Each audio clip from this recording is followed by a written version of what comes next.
IFM News. IFM News. IFM News. Lokal.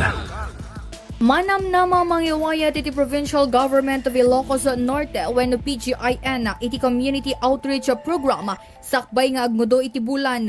Babaan na iti Provincial Nutrition Action Office tinadakamat a programa kat maisayang kata into no Hulyo 29.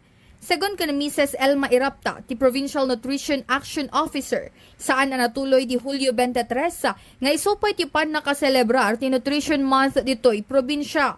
Inayo ni Irapta, nagbibinulig, tinagdudong mga ahensya ti gobyerno probinsyala kasi ti Provincial Social Welfare and Development Office anang ipaaya iti food pack, iti Environment and Natural Resources Office amang ijaya ti seedlings, iti Office of the Provincial Agriculturist wenno OPAG amang ibunong iti bini abukbukol tinateng.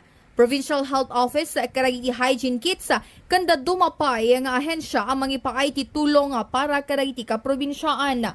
Iti sabali abangira manam na mapaya may sayang kat at coastal cleanup drive kan backyard fruit tree planting dito'y probinsya kas paset iti Nutrition Month.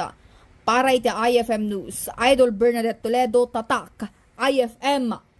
IFM News. IFM News. IFM News. Lokal.